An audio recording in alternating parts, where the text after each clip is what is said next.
Pagkatapos ng nangyaring trending video na isang OFW ang hinarang sa Clark International Airport sa customs dahil sa dala nitong iPhone, eto guys, may bago na naman. At gold naman ngayon ang hinarang. At makikita nyo nga sa video na medyo maraming gold nga ang dala ni Kabayan. At kapag mga ganito, ay mainit ito sa mata ng mga taga-customs sa Pilipinas. Hinanapan din si Kabayan ng resibo ng mga gold na dala niya. Posible talaga ito guys na maharang sa customs sa Pilipinas dahil kung mapapansin nyo ay maraming dalang ginto si Kabayan na nakalagay sa kanyang bag. At gaya ng palagi nating nababanggit sa video na kapag nakalagay ito sa bag at medyo marami ay mapapansin at maharang talaga ito sa customs. Ito ang video niya. Pansa kuha na niya ka, nasitay mga bulawan na namimebo. Napamukal. Kailangan na, baguli ko sa kuha na, kailangan na complete resibo nun. Pero guys, anything na gold na suot nyo, mamahalin man yan or hindi, may resibo man o wala, ay hindi yan haharangin at wala yang problema kagaya ng ganito. Pero guys, kung kagaya naman ito, ay haharangin talaga yan kahit suot-suot nyo pa. Hindi din nabanggit ni Kabayan sa video kung pinagbayad ba siya ng tax or hindi. Pero nung binisita ko ang comment section ng upload niya ang video, ay nabanggit niya doon na basta mapatunayan nyo na sarili nyo or for personal purposes ang mga gold na dala nyo, ay hindi naman pagbabayarin ng tax or hindi naman kukunin. Ito guys ang use ng resibo, lalo na't yung iba ay nagkukolekta ng gold sa ibang bansa at nilalagay sa jewelry box. At kapag bumibili naman tayo ng mga mamahaling bagay, cellphone man yan, jewelry at iba pa, ay talagang nakatago naman sa atin ang mga resibo. Pero kaya nasasabi ko na hindi naman hinahanap sa customs ay never ko naman kasi na-experience na hinanapan ako ng resibo sa mga dala kong gadget at mga ginto.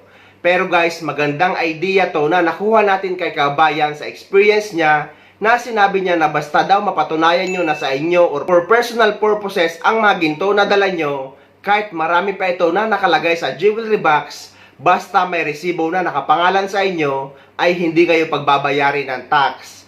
Ang mahirap lang daw base sa kanya ay kapag pinadala at hindi nakapangalan sa inyo, ay posible itong pagbayarin ng tax. Hindi rin guys kasama sa mga kailangan i-declare yung mga ginto na suot-suot nyo.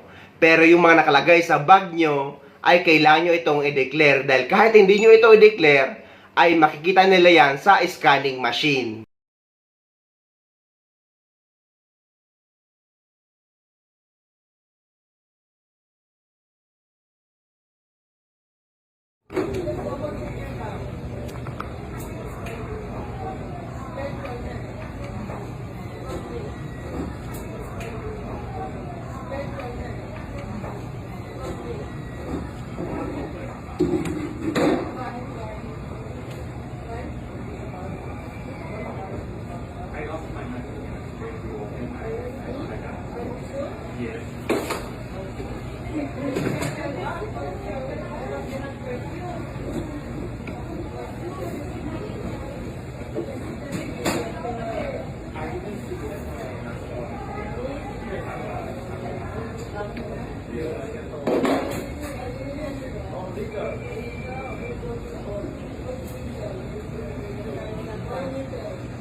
Dono Boris.